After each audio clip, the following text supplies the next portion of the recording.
Good day, ladies and gentlemen, and welcome to this month's issue of the TADAT Coffee Chat. I'm your host, Romeo Nkulu Ela, and today we shine the spotlight on yet another important aspect of tax administration's efforts towards improving revenue mobilization. So today we focus on boosting the tax base expansion in domestic revenue, the significance of an accurate taxpayer register. And joining me in the studio are three distinguished guests, each really bringing a wealth of expertise to the table. First up, we have Mr. Ronald Waiswa. He's a seasoned tax researcher and policy analyst with over a decade of experience navigating, the complexities of tax policy and revenue systems. First, as a research and policy analyst at the Uganda Revenue Authority, and now with the African Tax Administration Forum, where he serves as a specialist for applied research and statistics. Welcome, Ronald. And next, we are delighted to have Dr. Giovanni Occhiali. I hope I'm pronouncing it correctly. Giovanni is a research fellow of the International Center for Tax and Development, ICTD, where he leads the climate and environmental tax research stream, while also working on several other tax administration projects, such as the taxation of the high net worth individuals, among many others. And before joining the ICTD, Dr. Giovanni was an Overseas Development Institute fellow at the National Revenue Authority of Sierra Leone. He holds a PhD in economics from the University of Birmingham. So welcome to the show, Dr. Giovanni. And thank you very much. Rounding off our panel today is Mr. Manish Mishra. Manish joined us from the Indian Revenue Service, where he holds the position of Additional Director General of Income Tax. So with 28 years of combined experience in tax investigations, international tax, tax assessments, and systems vertical, to name but a few, Manish brings to the discussions the Indian perspective and experience on the topic. And I think it's worth noting that he's currently leading a data analytics and management project with the Income Tax Department of India, which basically involves the implementation of a faceless tax regime in the country, quite an innovation. So thank you for being here, Manish. It's a pleasure to have you. Now, let's get started with you, Ronald. So we all know all businesses and individuals, any entities that do some kind of generate some kind of income must be registered for taxation purposes. So from your experience, what are the key factors that contribute to successful registration of entities for tax purposes? Well, thank you so much, Romeo, for this TADAT Coffee Chat. I'm very excited about it. And let me start by this, that, not actually all businesses and individuals should actually be registered for tax purposes, because there are many that are actually below the tax thresholds, and so they should actually not be registered. Otherwise, if we say that all businesses should be registered and all individuals should be registered, we end up with what we currently call unproductive taxpayers on the registers, which is the case in many revenue authorities now. Current estimates, research evidence suggests that close to 70 and above of the taxpayers on these registers are actually unproductive. And this is not only unique to selected countries, but it seems to be an African problem, because I saw this evidence in Uganda, I saw it in Eswatini, I saw it in Rwanda because of the studies I was involved in, but also I was recently reading the tax statistics published by SARS. Now, SARS is really advanced in terms of tax systems on the continent, but we're also seeing quite a number of taxpayers on the register that can be grouped under the unproductive group. So the right taxpayers should be registered, actually. So now, coming to the question on what factors can contribute to a successful tax base expansion. And by successful, to me, it means two things. If the taxpayer expansion or tax base expansion is to be successful, it means two things to me.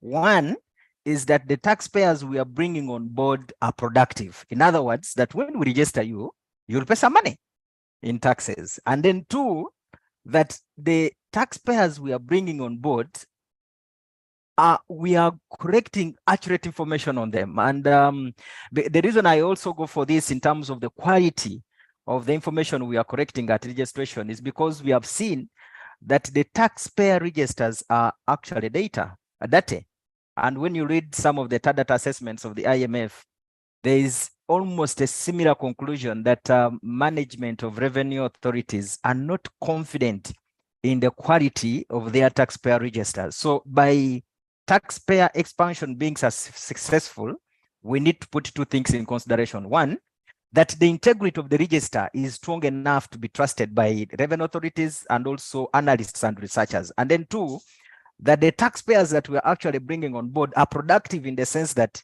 the efforts to register them are yielding some revenue dividends. Now, when it comes to the factors for a successful taxpayer expansion, I categorize these into three broad categories. One are people. People starting with the revenue authority staff that are in charge of registration, because I mean, they manage the process. For most of the registration processes in Uganda until recently, the registration process requires some sort of approval.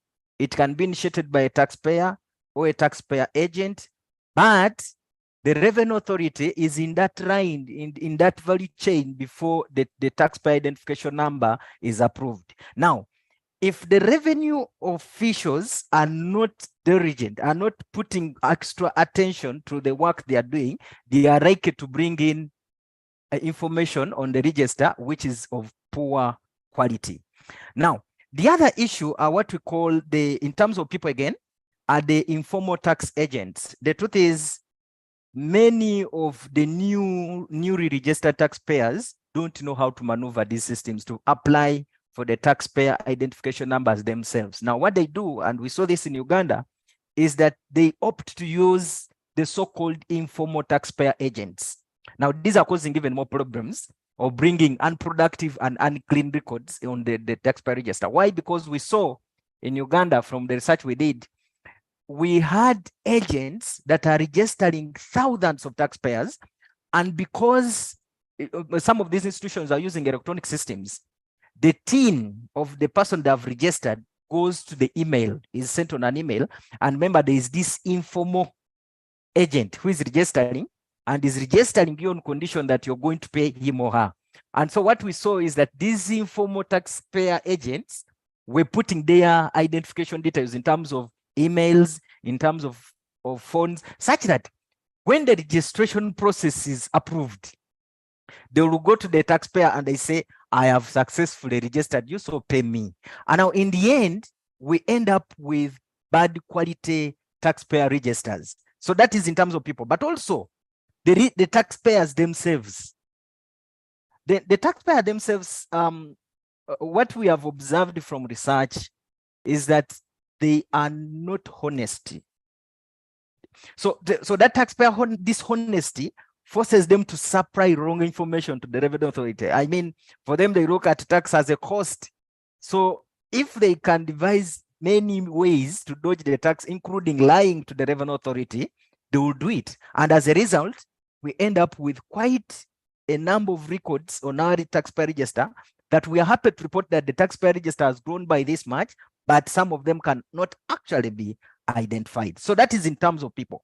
Now, the other factor is in terms of systems, the registration systems we use. Many revenue authorities in Africa have now embraced the use of digital systems. In Uganda, they started automation way back in 2011. And so many revenue authorities on the continent have now embraced automation of tax systems to a higher degree. Now, there's a problem here. Automation is good, and it has really brought on board so many benefits, really many benefits. But now the challenge is that for purposes of improving the tax base, the level of automation and the level of system integration is not sufficient. What do I mean here? We see that because we are bringing many taxpayers on board, and the biggest problem is that many of them are unproductive. There are other avenues that we can use to bring on board productive taxpayers. So for instance, the withholding system. And now, because the systems are not sufficiently integrated, you may find the potential taxpayers in our systems, but we cannot identify them for registration. So you, for instance, get taxpayers or potential taxpayers that are supplying goods or services to within even government worth billions or millions of dollars. But these, because the systems are not intelligent enough or integrated enough, they are not facilitating pushing these potential taxpayers to the registration authority to be registered. Then also the level of integration within government as a whole, What I mean is that the revenue authority can have a system which is working effectively, but again, it cannot work in isolation.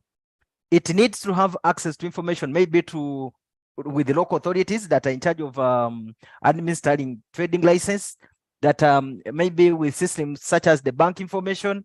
But now, these are systems that have potential taxpayers out there.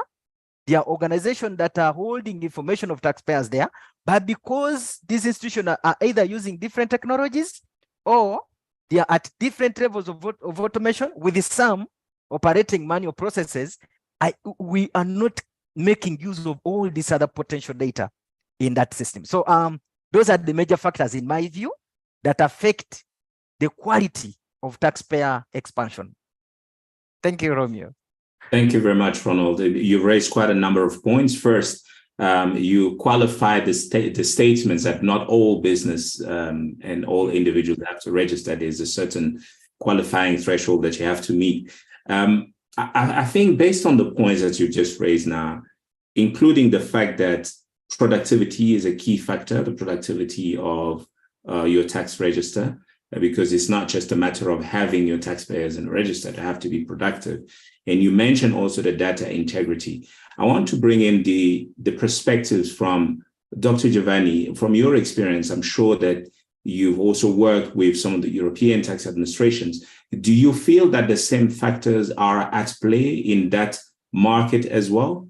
Namely productivity, data integrity, and Ronald was mentioning as well the issue of system automation and integration across the government agency. Do you face the same?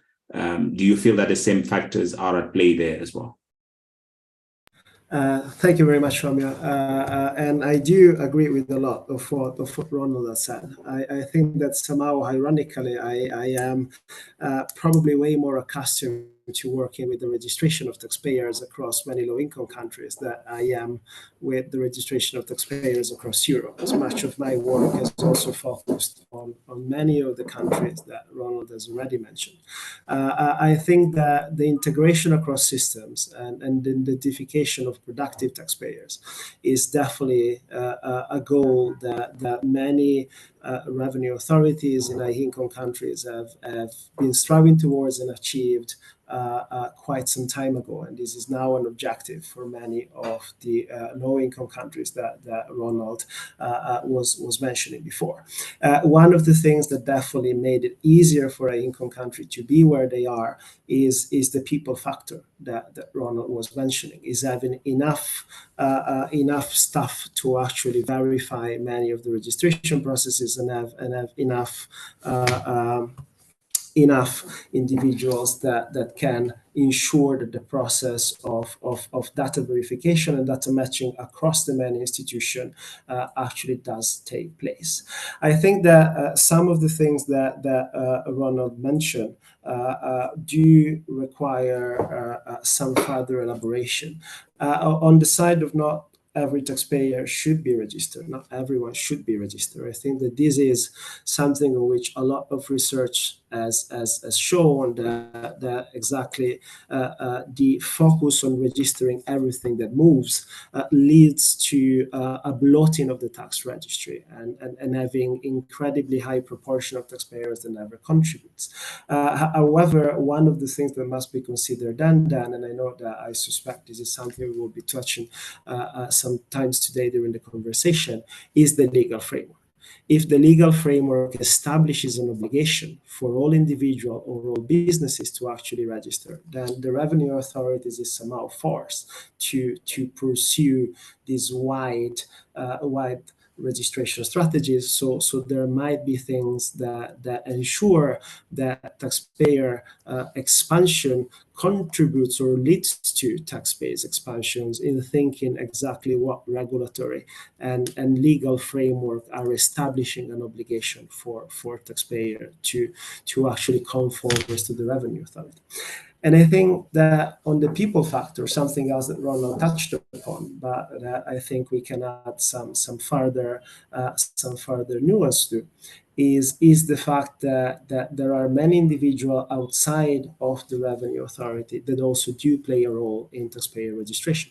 Now, Ronald mentioned informal tax agents, but there are actually a variety of other government bodies that are actually involved in the registration of taxpayers. The Corporate Affairs Commission or the Office of the Administrator or Registrar General, of the equivalent of these institutions that exist in many countries, have to issue taxpayers with other registration documents that are very often required to then come forward to the tax authority. Many of those institutions might not have the same processes in place or might have wider goals and aims than simply register taxpayer, register firms, register companies, so that when a tax authority does not coordinate, does not ensure that the processes that the tax authority sets in place are well aligned and speak to the processes that these other institutions, which also play a role in the registration process, they work together, then there are cogs in the system. And not enough attention has been dedicated to ensure that there is this harmonization of approaches towards taxpayer registration across different government institutions that all play a role in bringing on board a taxpayer. Now, something else that Ronald mentioned, and I also think that I agree to an extent, is that taxpayers are dishonest. The taxpayers do not want to provide the information that is required to the revenue authority. Now, I think that might be true in particular cases, but that there is a deeper issue here, and is that registration of taxpayer is often thought about a very technical endeavor. The tax authority goes out and asks information to taxpayer, they add it to a registry, they are in a system. It sounds all very boring.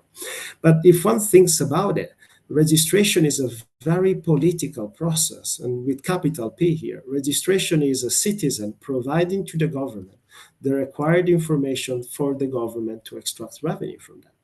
They will have, in exchange, demand from services. They will enter a discussion with the government, with the state institution, that could lead to wider accountability in the system, that can lead to the creation of a social contract over time. There is a lot of research that's being carried out in Europe and in other income countries on how the development of a tax system led to increasing demand from the citizenry towards the government. Now, when governments in low-income countries try to expand the tax base, at times they do not dedicate enough attention to the sensitization process, to the fact that necessarily the demand that the tax authority poses to the citizen, that will lead to equivalent demand from the citizen to the tax authority. They will want to know where that money goes, what services their money funds. And sure, this is not something that is the tax authority itself doing. There are other government institutions that will spend the money. But to the eye of many citizens, the government is the government. It doesn't matter which state institution comes to them. And then finally, very briefly, on how to get productive taxpayer of the registry.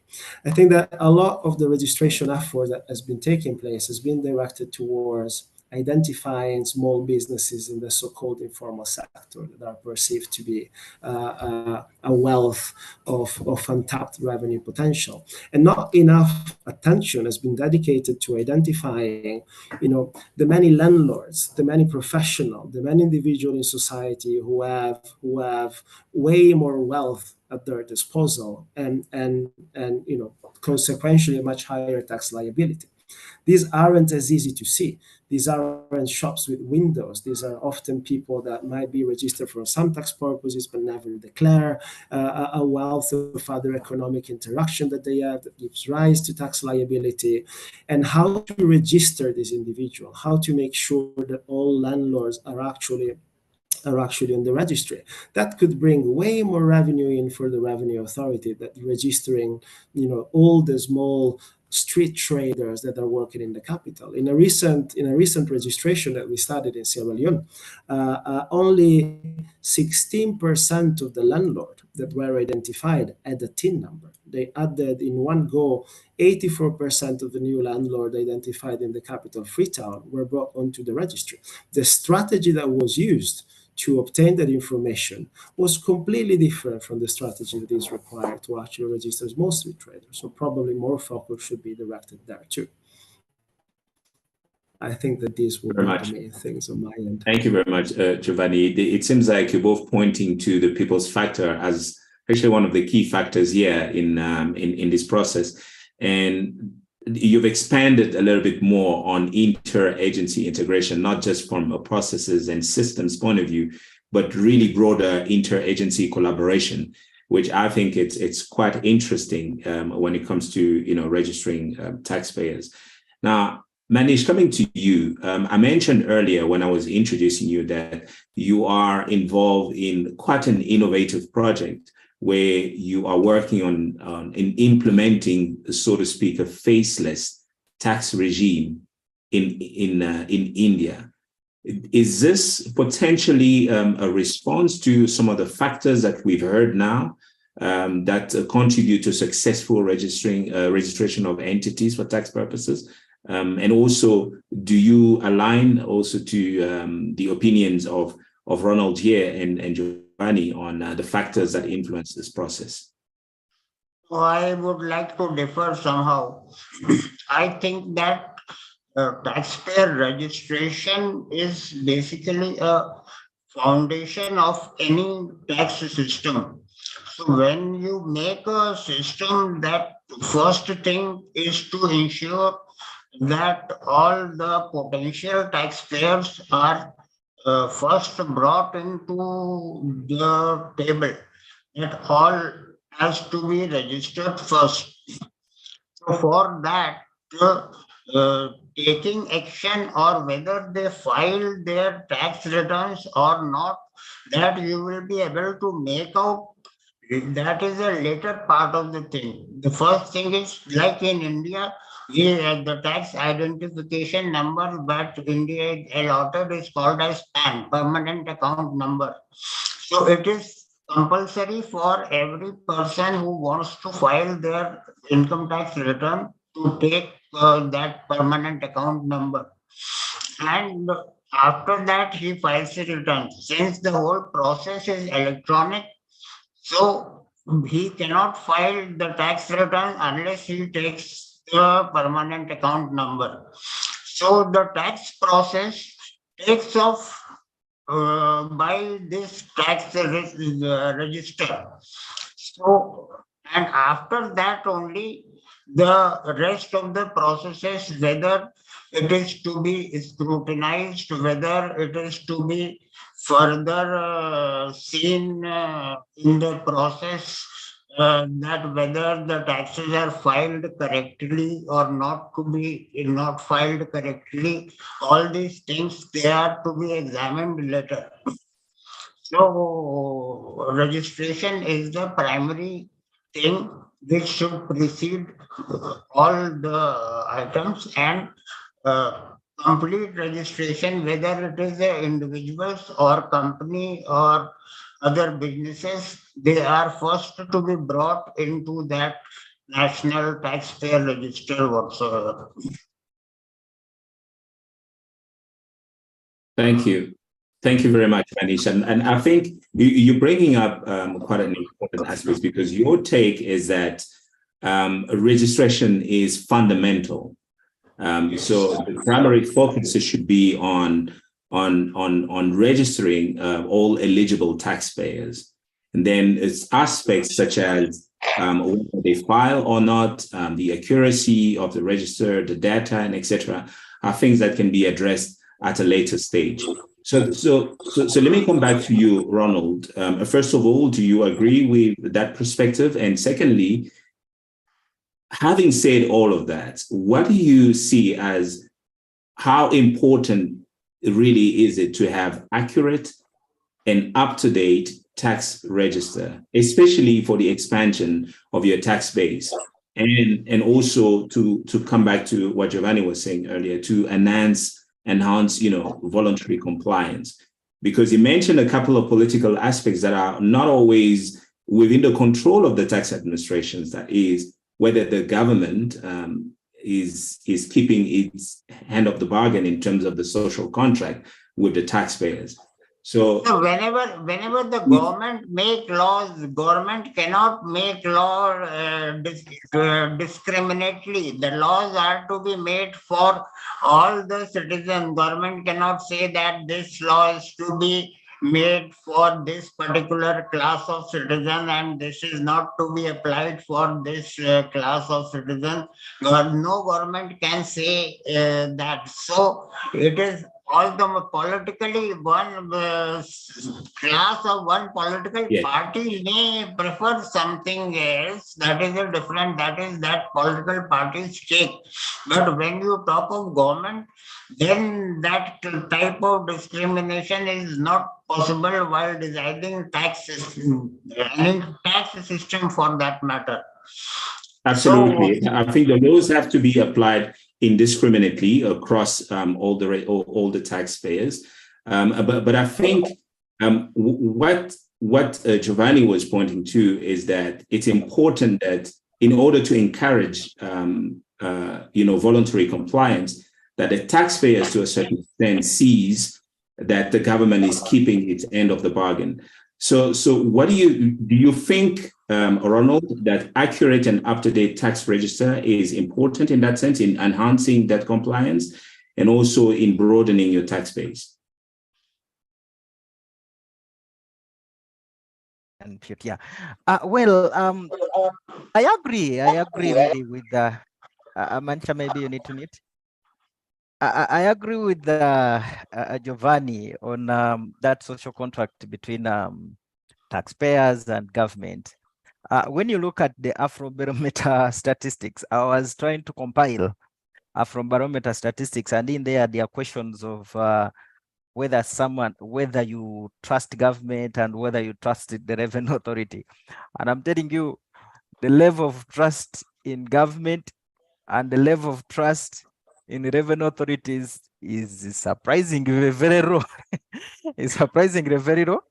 And that definitely will, if I don't trust you, I will also try as much as possible to hide information from you, and therefore I'll supply you with the wrong information. But also now coming to the question on how important is an accurate and complete tax register in expanding the tax base.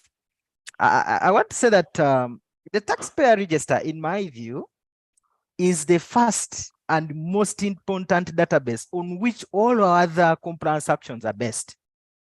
If you're going to file, you must be first registered.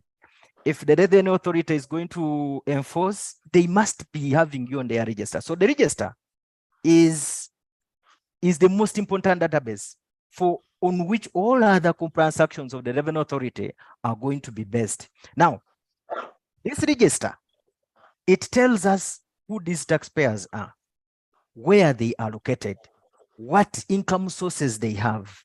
And these issues of who, where they are, which sources of income they have are very important, especially in Africa, Why do I say very important, especially in Africa? Because when you look at the so-called presumptive, some revenue authorities call them the turnover taxpayers or presumptive taxpayers, or we can just call them the small taxpayers. Now, the concept of compliance of small taxpayers is you either come for the money or I don't pay. So if you want to collect money from these small taxpayers, you must go in their face. Now, the register, if it does not give us the right information of where this taxpayer is, if it does not give us the right information of how we reach this taxpayer, I mean, then we cannot enforce, especially for the small taxpayers. But even for the large and the medium taxpayers, at the point of registration, I remember when I was just registering as a new taxpayer, I was just an employee. And therefore, at the point of registration, I only supplied my source of income as employment. But maybe as you're in employment, you start generating some income. So other revenue streams come on board. So some of these original taxpayers that came as employees or that came with just one income stream of a business, they have accumulated new income streams.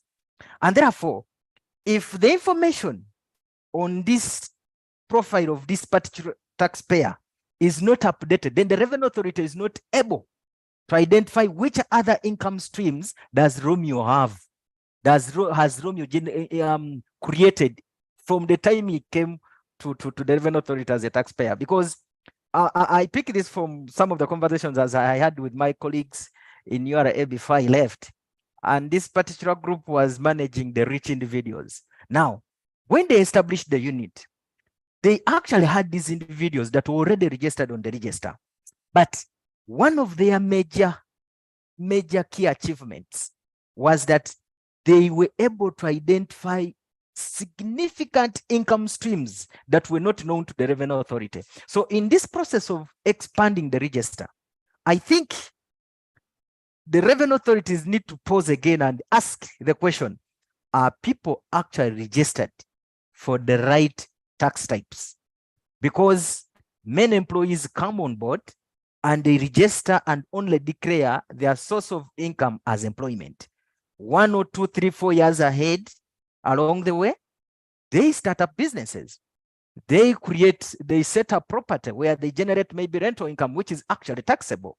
Now, if this is not updated on their register, then it means the revenue authority has a taxpayer there with informal income sources, informal to the revenue authority. And that is why it is important to routinely look or advise taxpayers to amend their registration details, including amending their income sources, so that we are able to know which are the new taxpayers. At times, it's not about bringing in new individuals or new companies. It might be more productive if we identify new sources of income of the already existing taxpayers. Then, so if the taxpayer register is complete, it will mean that the taxpayers' incomes are comprehensively captured, and therefore we can effectively assess them. If it is accurate, it will mean that the taxpayers will also be effectively identified, and for those where we have to come to your door to pay, will be effectively assessed. So that is quite a taxpayer register. It's quite a balancing act, really, that you have to play there to a certain extent, because on the one hand, you have that, call it horizontal expansion of your tax base, where you want to have in your register, all the eligible taxpayers, like Manish was pointing out earlier. But you're pointing out to the fact that it might be more productive in terms of revenue collection to dig deeper vertically into identifying the different income streams that you already existing taxpayers base has. So what is your take on that, Giovanni? I agree very much with what Ronald said, that very often trying to expand the vertical view is more significant than trying to expand the horizontal view. And I think that he also said something very important about the informality of sources of income. And that's something that is also very often misunderstood. Informality is very often seen as a black or white picture, while informality is way grayer than what many people say. There will be a lot of individuals who have their income from labor without that source, and that part of their life, economic life, is seen by the Revenue Authority as the most important things. These people are formalized, they're paying PAYE. We won't pursue and try and understand what their other sources of income are. And that is, I think, on my opinion, one of the biggest mistakes that many revenue authorities can be making. There's been too much focus on expanding the registry horizontally and not enough focus on expanding the registry vertically. Now, this is partially because expanding the registry vertically is a very complex endeavor. And it is a very complex endeavor because many of the sources of income that Ronald was referring to are not very easy to observe. Income from rental activities are not as evident as income from labor. They're not without that source. You don't have a shop. You might not have the name of the flat that you are actually renting out, maybe in the name of your daughter, of your son, of your uncle. There could be beneficial ownership coming in that makes it much harder. Income from dividends, could be not as easily registered. And a lot of the information that is required to identify all of these different sources of income does not naturally lie with the Revenue Authority. And one of the things on which many revenue authorities have been working on in recent years is to try and move away from a taxpayer identification number, the famous TIN that everybody talks to, towards more general national identification number that can identify an individual in every interaction that individual has with the government. That can play a very significant role in ensuring that the taxpayer registry is accurate vertically too. And I am currently in Abuja. I was having a workshop with many internal revenue services from different states. When a citizen has a different ID with every government institution they interact with, that merging of information becomes extremely hard. If you pay your motor car license with a different ID than the one that you use to register your landings, which is again a different ID than the one you use to pay your taxes, then having that horizontal view or vertical view, in this case, about all of your activity, it becomes very hard. So this is one of the aspects on which a lot of the focus has recently been put to create unique identifier for a citizen for all of the interaction of the citizen with the government. At that point, when that is in place, then it becomes much easier for the Revenue Authority to actually observe what economic activities are taking place. And I think another thing that Ronald mentioned, which I think is very important, is the question of updating the registry. There's this very big idea that once you're on the registry, the work is done. That the registry is like a light switch things, whether you're in it or you're outside of it. But the economic life of individual changes significantly over time, and at times, for an individual to interact with the Revenue Authority, can be very cumbersome, can be costly. You might have to go to an office to update the registry. So the cost of complying, the cost of updating the registry, the cost of giving you more information, the ease that can be done with, are all very important things in considering whether the taxpayer will be willing to come and update the registry. And another thing that I have seen in many cases is that the registry might capture too much information. There have been issues. Ronald was saying earlier that not always the information which is captured in a correct way. That there might be particular things that are not present. One of the reasons why this happened is also that way too many things might be captured at the moment of registration. In one of the countries in which I'm currently working, the taxpayer is asked to provide a sectoral categorization with international standard industrial codes in 3 different ways, down to 6 digits.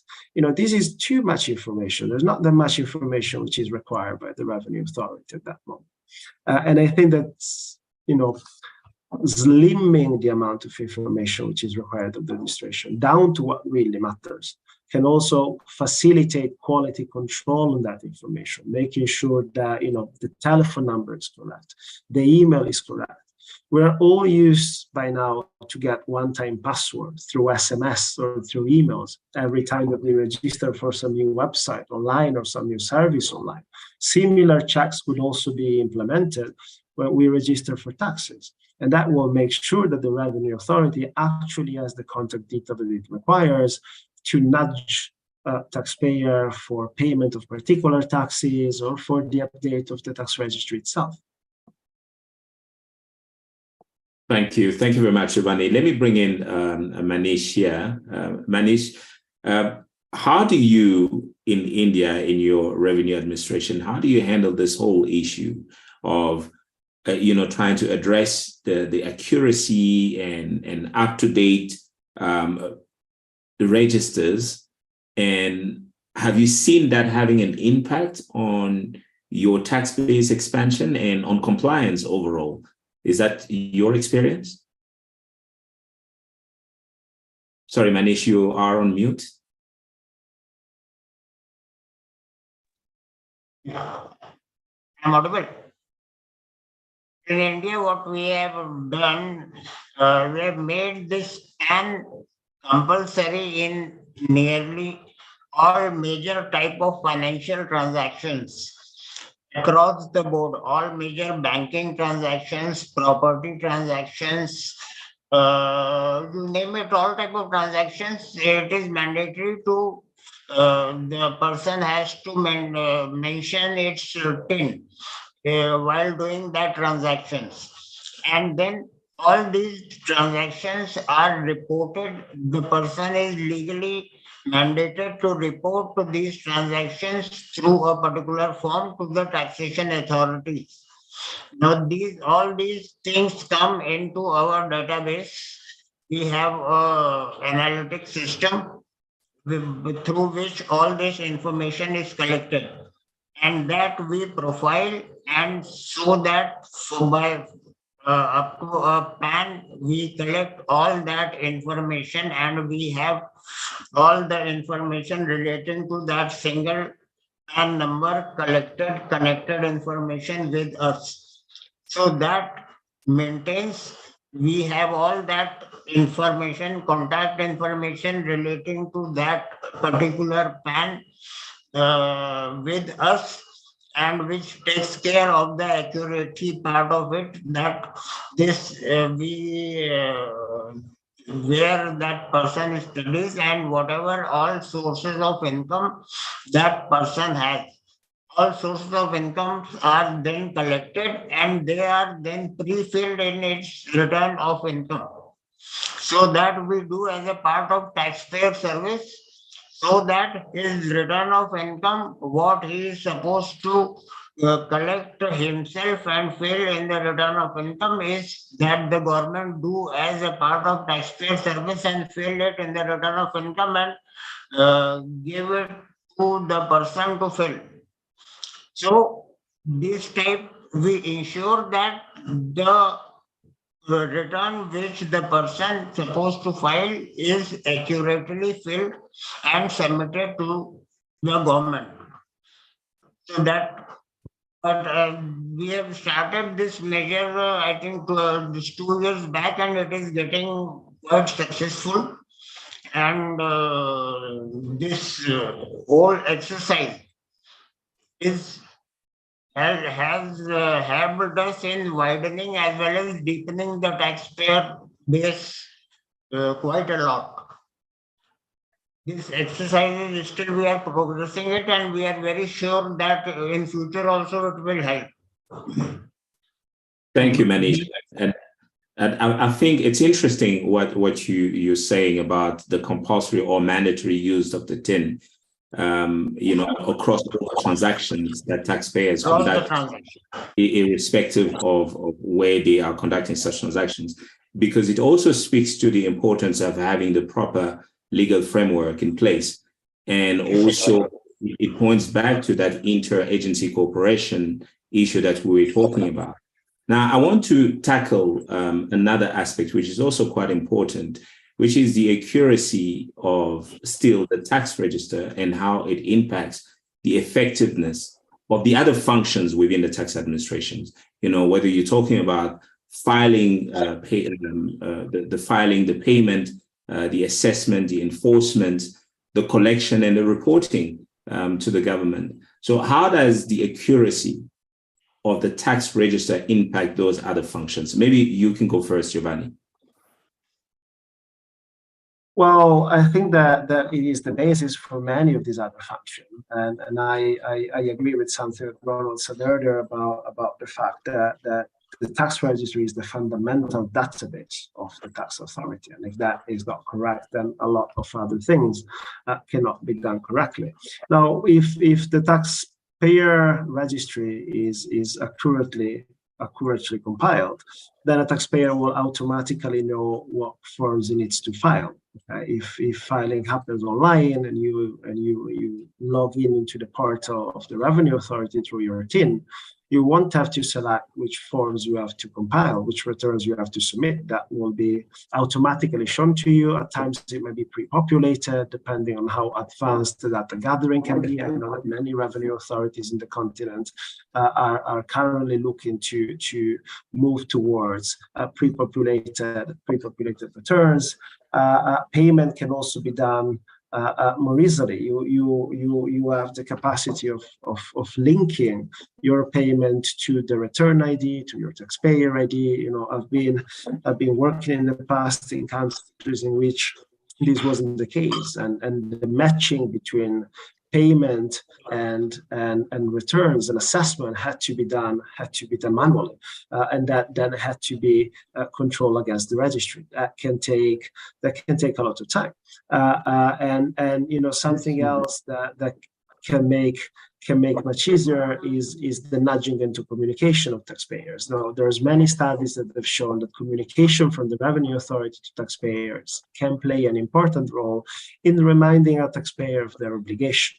And if a taxpayer is registered for corporate income taxes, then they might only need to be nudged 4 times per year, once when they have to submit the returns and then for the quarterly installment. Taxpayers that have to pay VAT might have to be nudged every month. However, the nudges can only be delivered when the content information are also accurate. There's a lot of cases in which telephone numbers have not been verified, or duplicates, emails are not actually being opened, and this is, this type of information can be used by revenue authorities in a lot of other ways. But I would go a step further than that. I would say that an accurate taxpayer registry can make the life of many government function much easier. If you think about the COVID pandemic, a lot of the state support that was delivered to businesses was delivered based on the information that was available in the taxpayer registry. So an accurate taxpayer registry could be the most important source of information about the economic life of a country. I am currently working with the Kenya Revenue Authority on developing a sectoral compliance strategy for one of the sectors in the economy, in the primary sector. Now, we can do that. We can look at their compliance behavior against other sectors because we have information about the sectoral classification in the registry. And a lot of the tax incentive, of the tax exemption, of industrial policy that many more countries in the continent are currently considering would be very widely informed by the information in the taxpayer registry when this registry contains accurate information. So really, there are so many functions, not just in the Revenue Authority, but in the state government, that can be made smoother by having all of the information required in the taxpayer registry. But I think that here really, we need to hark also back to what are the incentives for taxpayers to provide this information. It's all well and good to say that there are legal obligations to provide this information.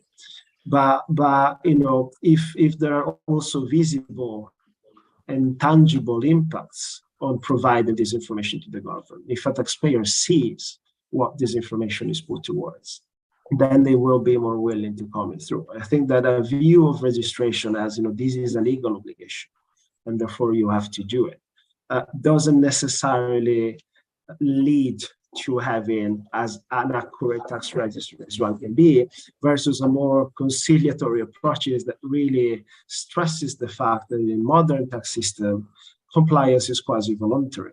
So the reason why a lot of authority are currently being called services, it's also because we've been moving towards a world in which taxpayers is seen as a customer. And this customer needs to get some services against it, or they won't be providing you the accurate information. Once they do, then the life becomes so much easier for government in general. That's interesting. So not just the tax administration. I can see you're itching to jump in, Ronald.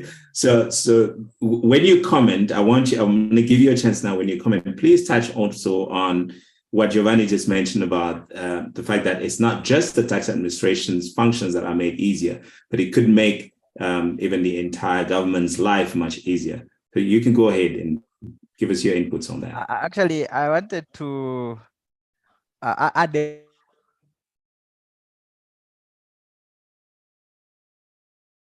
It looks like we have a technical issue with Ronald.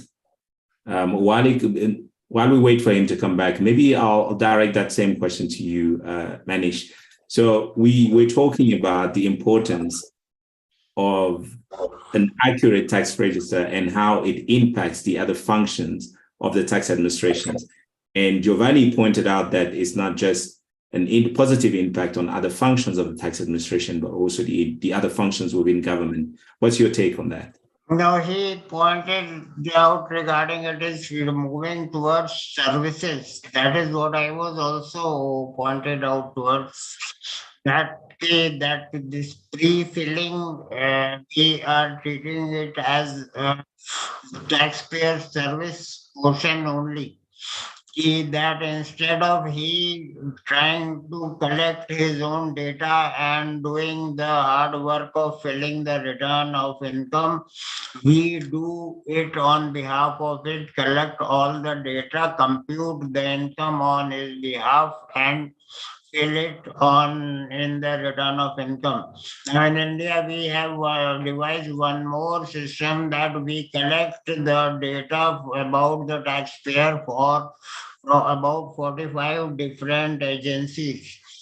And all this data is that data which a taxpayer requires for collecting, for reporting his own income in the return. So the government, the tax department collects all that data and displays it to the taxpayer and gives it a chance to give a feedback in case, because there can be some data quality issues. So in that case, he has an option to give feedback on that data, whether it is correct or wrong. Now, if he gives the feedback that the data given is wrong, then we go to the agency who has submitted that data and ask that agency as to why he has submitted that wrong data. So that is also one of the parts of taxpayer service which we are doing on behalf of that citizen.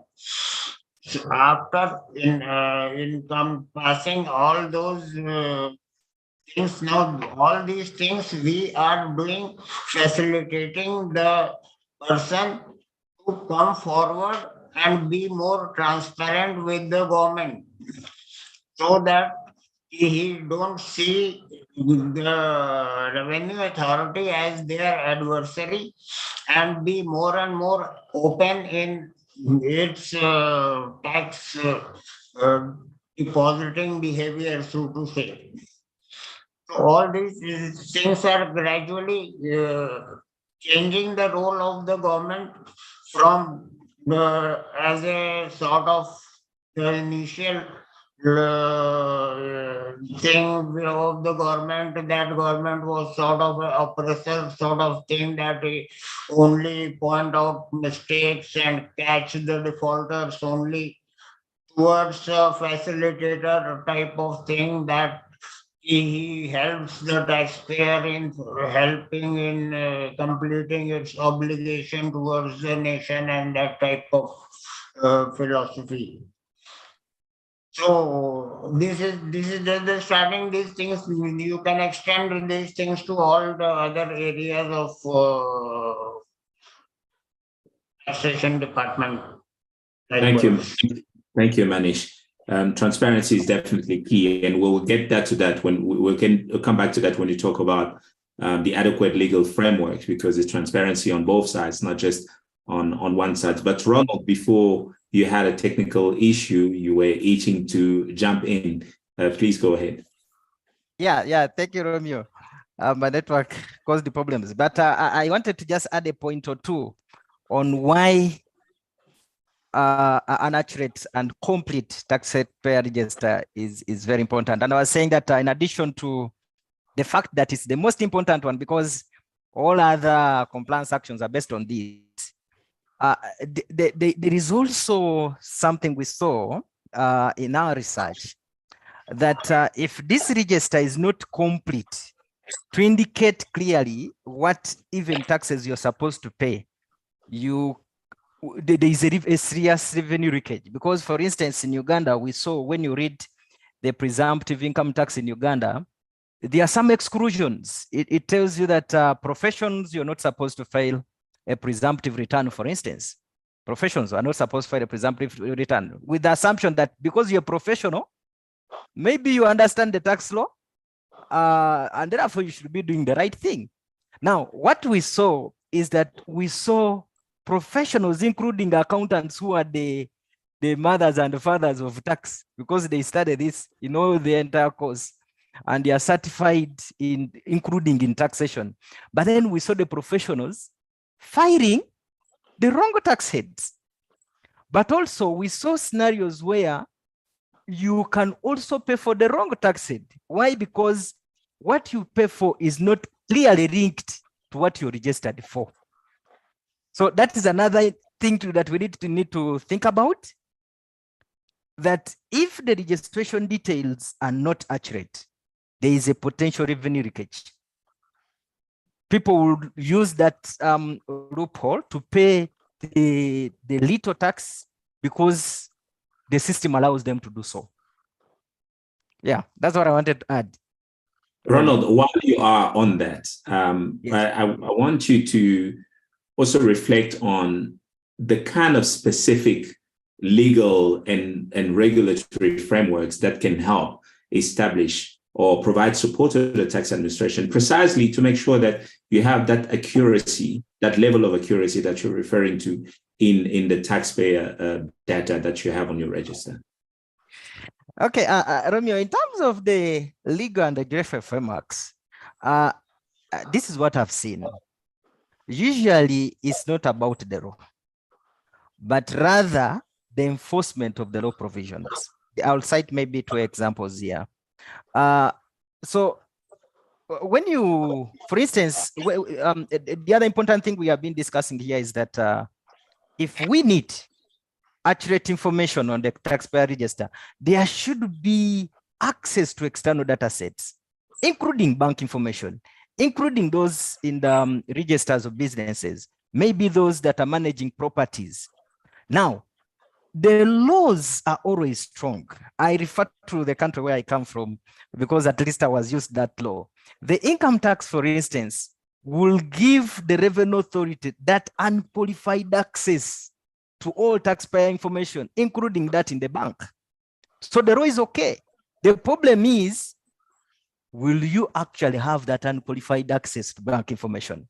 So it is not about the law, but the reasons why a revenue authority cannot have that unqualified access to some of these important data sets.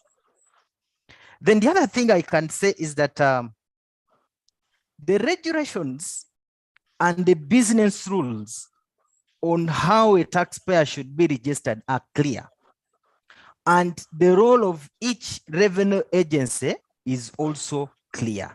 The problem is the adherence of the different revenue authorities to those rules. The processes are clear. For instance, and I learned this from Kenya, and also similar lessons in Rwanda and Uganda. These countries, they came up with a framework where they were emphasizing collaboration between the revenue authority and the local authorities that are in charge of issuing trading licenses, and the business registration authorities that are in charge of registering partnerships, companies, and the like.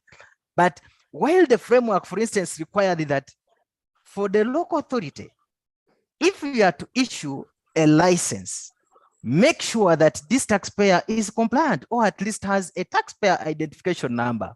We learned from Kenya and Uganda that this was only implemented, it remained on paper to a great extent. Why? Because when the local authorities were waiting for URA or the revenue authority to issue a TIN or to issue a tax compliance certificate, that was delaying their correction of the local government fees, including trading license. So they went ahead and issued trading licenses without considering whether this potential taxpayer actually has a tax identification number or has a tax clearance certificate. And it also went on to the lawyers. I'm sure I have some lawyers here. In Uganda, there was a provision in the law, I'm not sure when it was introduced, where they were requiring those professional bodies to only license these potential taxpayers. And these are actual potential taxpayers, because I remember when we were doing a study on who are the rich in Uganda, we found that one of the most important sources of wealth in Uganda is professional services, the accountants, the medical doctors, the lawyers, and the like. And we saw that of all the big billionaires in the country, the professionals actually accounted for a good number. Now, they say that is not our work. We are not here to enforce on behalf of the URA. So that siloism within revenue, between revenue authorities and other relevant government bodies, which bodies are also actually government, poses the problem. So for me, it's not about the legal framework. It's not about that framework. It is about the implementation of the rules, and the willingness of different government agencies, different players to collaborate in the enforcement of tax. That would be my argument, Lomio. Thank you, Ronald. And I'm going to be provocative on purpose here. So who then policies the government when the government won't adhere to its own regulatory and legal frameworks? What is the way around that if the laws and the regulations are not the issue? Giovanni? I think that I agree with a lot of what Ronald said. I think that some of the answer to your provocative question are also based on the understanding that while we talk about the government and the citizen might see the government, actually the government is not a monolith. There are a lot of different institutions within the government that all pursue their own goal of strategy, which have been set by someone above them. And I a lot of what Ronald said hark back to experience I've had in different countries, the countries that Ronald mentioned. And I think that, when the Corporate Affairs Commission is tasked to increase the ease of doing business in the country and to issue a corporate license in 24 hours, then it's not even a question of revenue. It becomes very hard for the revenue authority to register someone for a TIN over the same amount of time. So there is a question of sequencing of policies and regulation rather than simply what they mandate. And similarly, when you go to local government, and I have learned recently some of that in my work in Kenya with counties. Sure, they might not be required by law to register a TIN. Okay, now when one looks at the form for issuing licenses for particular activities that are overseen by county governments in Kenya, there is no part of that form that requires the taxpayer to put in their personal identification number. And then when you go and talk with the counties and you ask them about, well, wouldn't that make sense to have it there? They recognize that would make sense. But they also recognize that there's not just a question of collecting revenue quickly, A taxpayer who has decided, no, a taxpayer, a potential taxpayer who has decided not to interact with the Kenya Revenue Authority would be put off to even licensing with the county government if the county government asks for the personal identification number on that form. So again, this goes back into what we were discussing earlier about what services does the government provide? Is the government seen as a provider of services or simply as an extractor of revenue to an extent? And the policing can be done by the citizens themselves at that point. If you know that your tax is paying for something, you will be more willing to pay those taxes. And I remember something that an old minister of finance in Italy said, that paying taxes is one of the most wonderful things in life. I don't think that many people understood what he was going on about when he said that. But once you see that these are paying for schools, these are paying for healthcare, these are paying for a lot of services, then that can help. I do think there are, however, a couple of things that the law could do. And some of these are things that Ronald referred to earlier, or that we have heard from Ange. The first one is to ensure that there is a unique identification number. This is not something which is already happening everywhere in the continent or in the world. There still are instances in which citizens use different type of ID when they interact with different government authorities. And this is something that the law can do. This is something that can be set up by regulation from the government to ensure that there's a unique identifier that can make that cross-checking of information much easier. And I think that this is really something that is happening already. More and more countries are focusing on, but this could have quite some potential. Another thing is something that was mentioned earlier about not everyone should be registered. That's not what the law says. In a lot of countries, what the law says is that as soon as you start the business, you need to register, which again does make sense if you think that this is the start of a longer conversation about tax compliance. But if we do think that not everyone should be registered, that means that some law needs to be amended. This is a conversation that is not really happening at the moment. But when exactly someone has to register has a lot of effect on what information is provided. I have currently moved to Rwanda. I am currently residing in Rwanda. To open a bank account, I needed the taxpayer identification number. Without my bank account, I could not receive my salary. Okay, so to buy a car, I need my taxpayer identification number. Because so many activities are underpinned by owning a taxpayer identification number, then it becomes much easier for all of that information to be linked to the same place.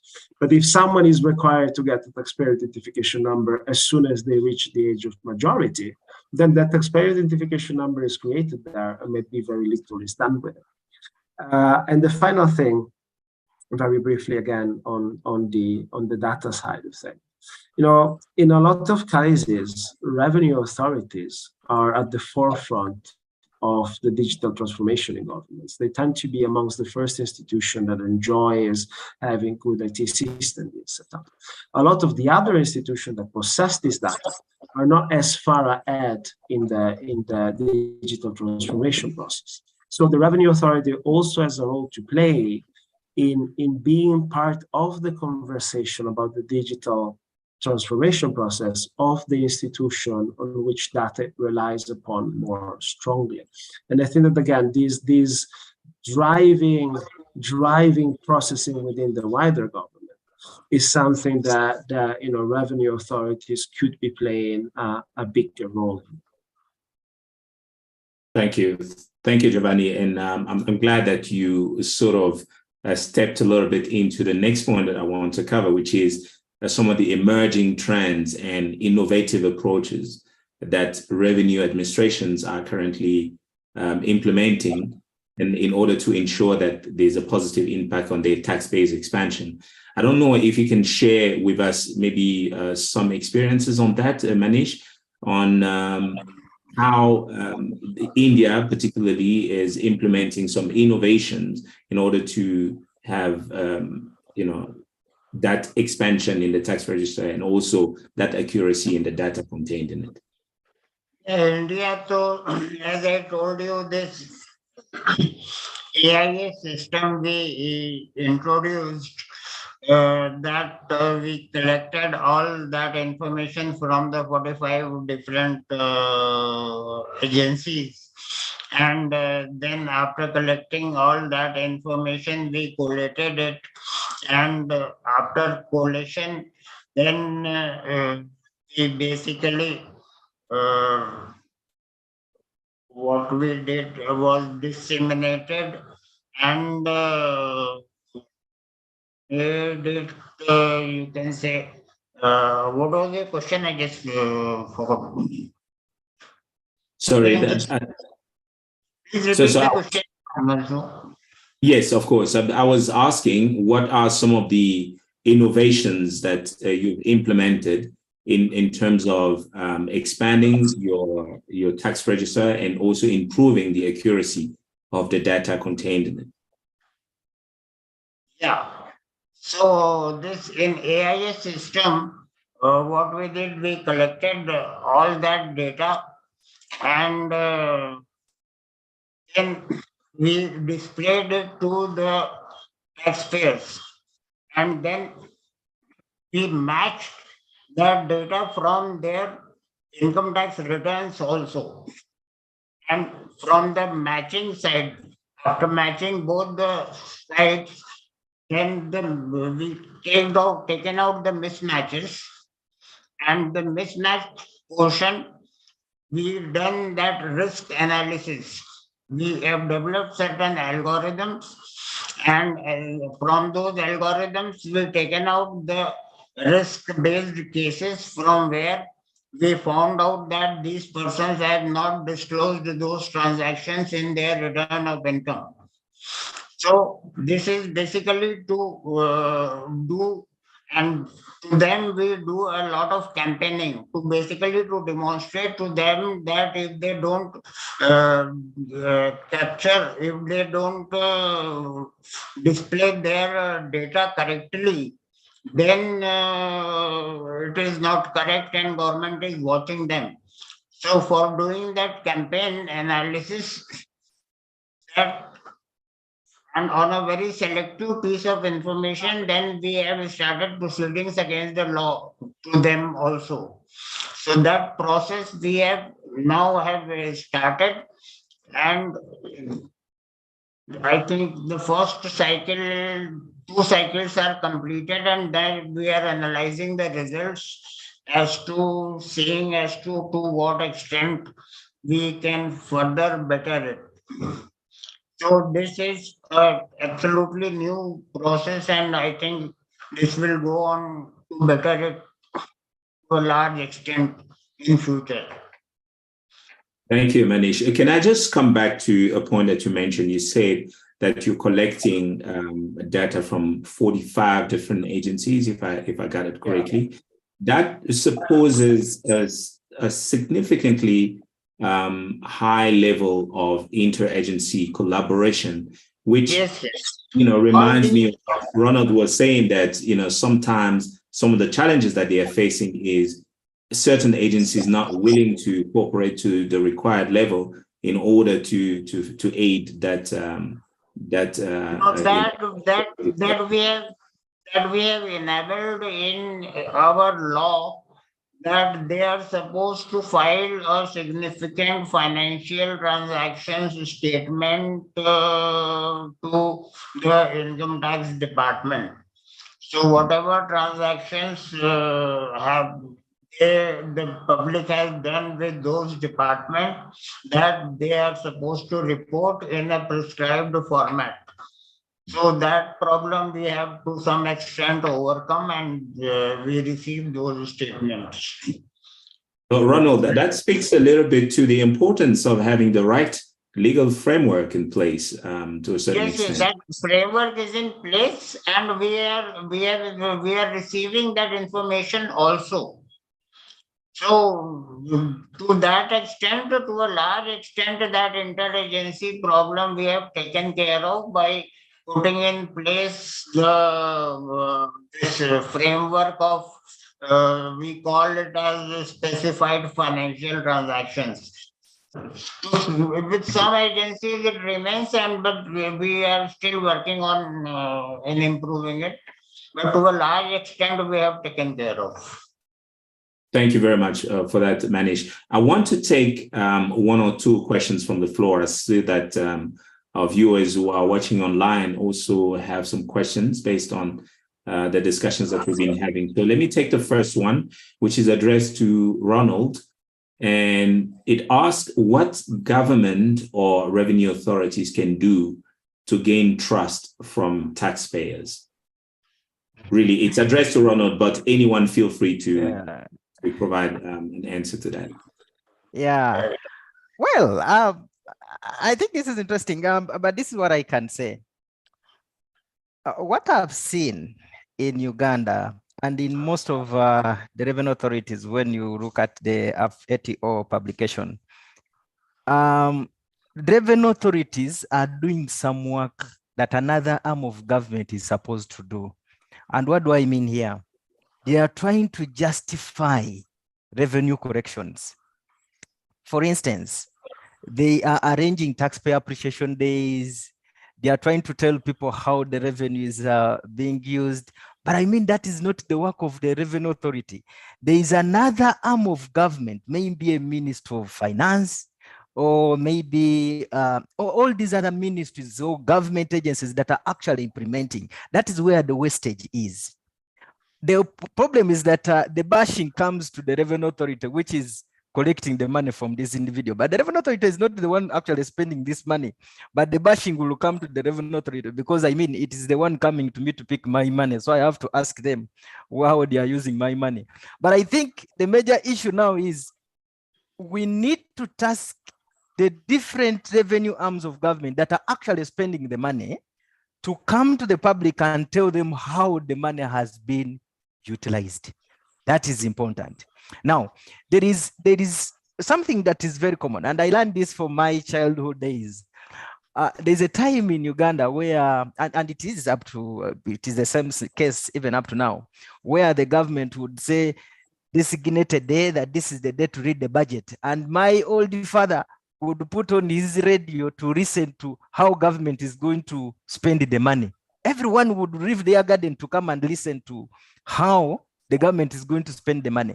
What if we have a national accountability day where government simply comes and says, we collected X much and this is how we spent. If you want to see the evidence, go to this hospital, there is this thing, go to this school, there is this thing. That is how you can create taxpayer trust. But, and we also need to be aware of this fact that there is a way, there is a rate at which bad news spreads compared to good news. Now, the problem is social media. If there is one case of corruption, it will spread like wildfire. And if there is one good thing that government has done, people will not even be tweeting about it. And so we need to see how to counter the power of social media in terms of portraying how revenue is being misused. The bad news is spreading so fast compared to the good news. And the issue is that revenue is paid by people in the business centers, the towns, and these are the people that are having access to social media. My mother, who is in a village, doesn't know what social media means. So whether they put on social media is not affected. But again, that mother of mine in the village is not paying the tax. This information is supplied within towns that which people have access to social media, and these are the people that are actually contributing to revenue. Now, when all the bad news is getting out to the social media, to the people that are actually paying the revenue, they will never trust the government. That is the issue. So right. The government agencies spending should have a special day at government level where they account. Like and they do is, when they are reading the budget. And that is actually one of the many communications initiatives that the government needs to get better at. Because naturally that trust will translate into increased voluntary compliance, something that Giovanni has been mentioning time and time again during this discussion. Would you like to add to that question, Giovanni, Manish? Yeah, I could try and also maybe take on one of the other questions that I see in the chat and try to do two birds with one stone. I think that, for as much as I agree with a lot of what Ronald said, there are some things that the Revenue Authority could still do to improve taxpayer trust and citizen trust. And one of these things has to do with, the balance between increasing the register as a target and having correct details on the register, which, I'm going to read the second part on the correct details as something that has to do with that vertical expansion we're talking about before. There's been a lot of focus from revenue authorities on going after to expand the number, the target. There really is in many revenue authorities still a target of new registered taxpayer that has to be added to the registry every year, every month. That doesn't make a lot of sense to me. I mean, the point should not be to register a given number. The point should be to be sure that those who are registered are actually contributing to the tax thing. And a lot of that can be done also by trying to get all of the required information about the many, wealthy individuals that contribute very little. And this is something which is perceived by taxpayer. I mean, this is something that has a direct impact on tax morale. If you see as a taxpayer, as an owner of a small shop, as someone who's employed and whose income is taxed at source, that those who are wealthier than you are not paying the required amount of taxes, you won't have much trust in the government, because it's very easy to enforce and go after those who have very little power. It is much harder to enforce and go after those who have more power.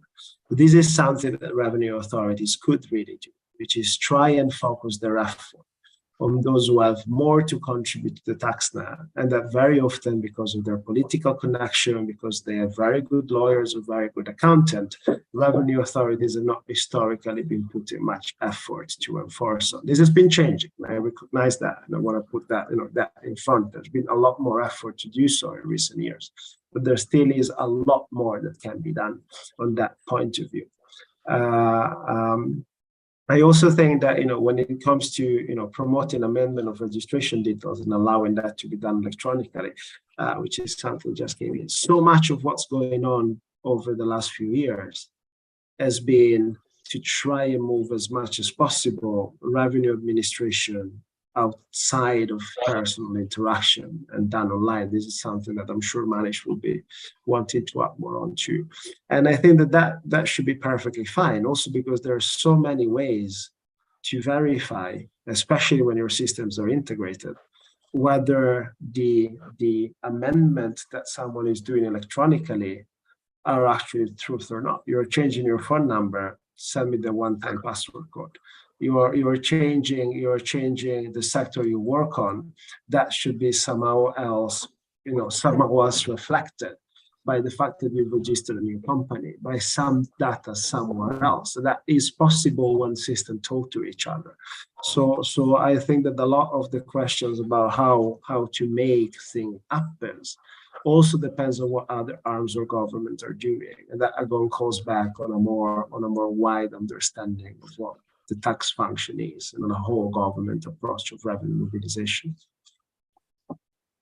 Manish, would you like to add to that? And most of the questions deal with, the registration details and the accuracy of the information, and whether the taxpayer should be allowed to amend their details electronically. No, I think that's okay. I just want to say, keep on doing the good work. Trust will automatically develop. All right, thank you. There's another question. Sorry, Ronald, do you want to come in on that? Yeah. On the issue of taxpayers being able to amend their registration details on the system, the system, at least I know in Uganda, it does allow you can apply for an amendment, but there is a problem where the taxpayer will amend, maybe have shifted from one location to another. And so I want to shift to my new office, and my application is not approved because the officer here, if I leave his taxpayer office, is going to lose revenue because they are assessed based on their revenue. And therefore, the taxpayer migrates, but the officer is not willing to allow the taxpayer to migrate because he's going to lose a big taxpayer. That is one. But also, one thing we also need to think about is what will motivate me to come and amend registration details. If I've got, for instance, a new income stream, what should actually motivate me to come and amend? Except if I have something that I'm going to benefit from, I will definitely not come and amend to be charged more. Now, this is what we can do in terms of maintaining these registers.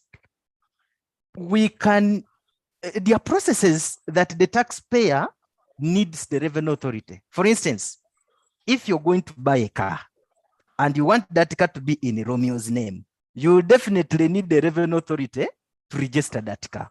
Now, for such a process, we say that for you to be able to amend or to transfer this car or to transfer this land or to do on this process, you must have updated registration details.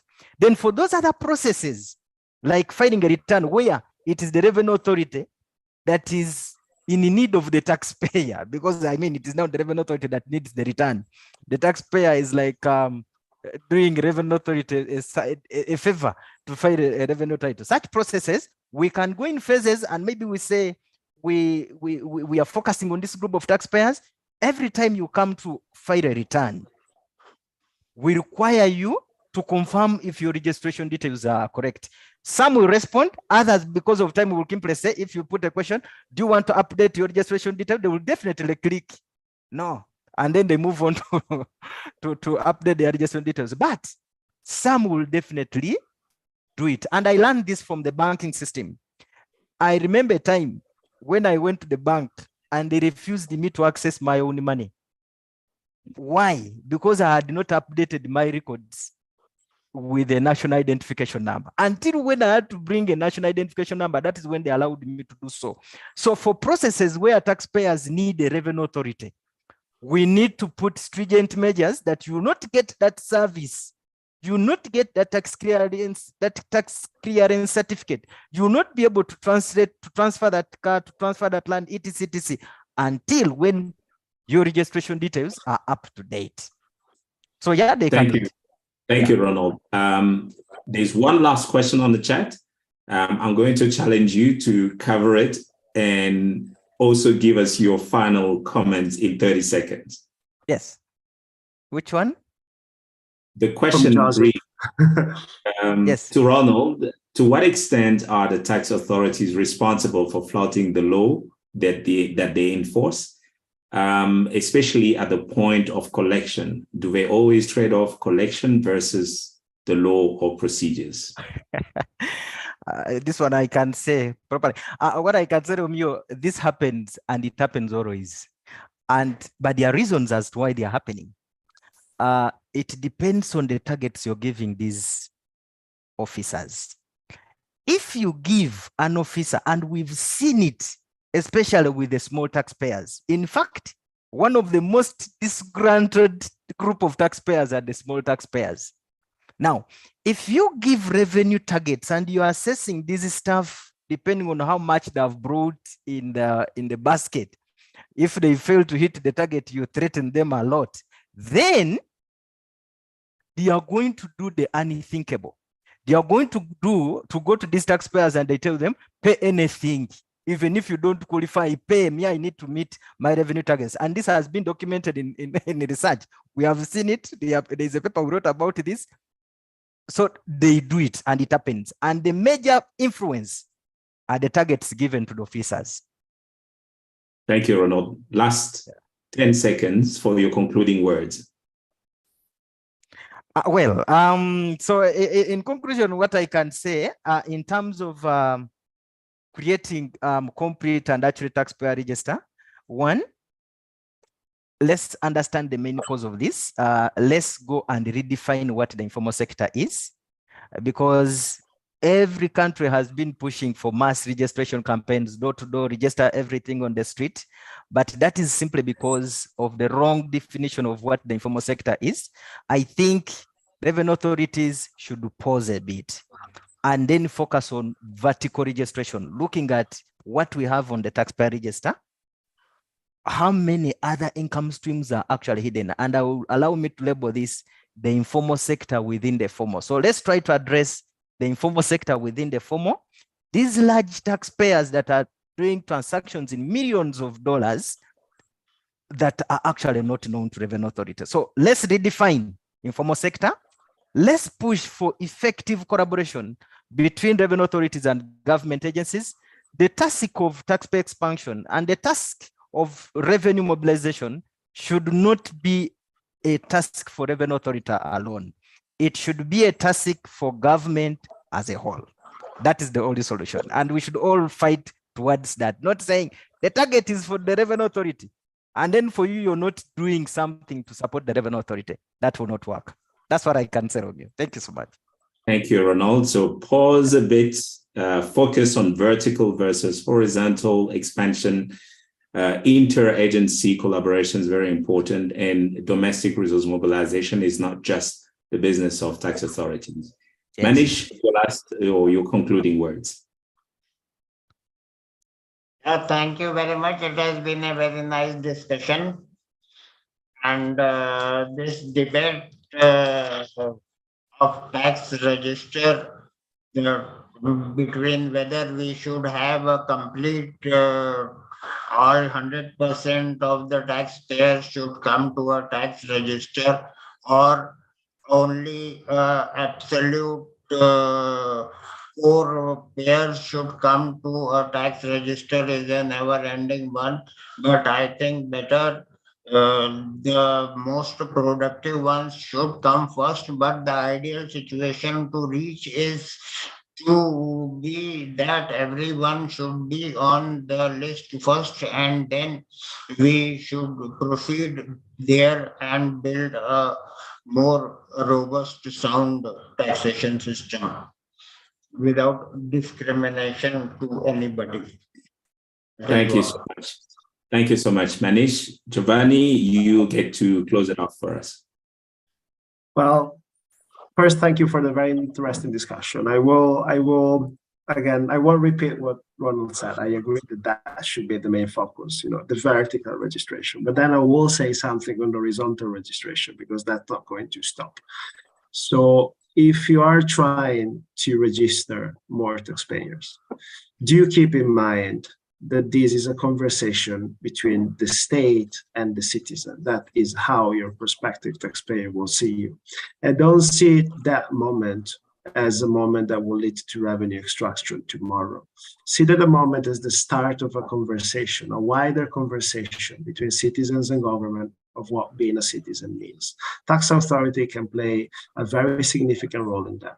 So see registration as one of the most important sensitization activities that you can do. Approach it that way, don't expect revenue tomorrow, and then it will make more sense to try and increase the number of taxpayers rather than simply increasing the revenue that these taxpayers bring to you. Thank all for the very interesting chat we had today. Thank you very much. This was truly exciting, very insightful, very engaging. I certainly enjoyed having you gentlemen as speakers for this TADAT Coffee Chat issue. I hope you all enjoyed it online. If you missed it, please feel free to visit the TADAT LinkedIn and YouTube pages where this show will be broadcast as well. Thank you, everyone. That's all for today. Until next time, I wish you an excellent end of the day. Goodbye.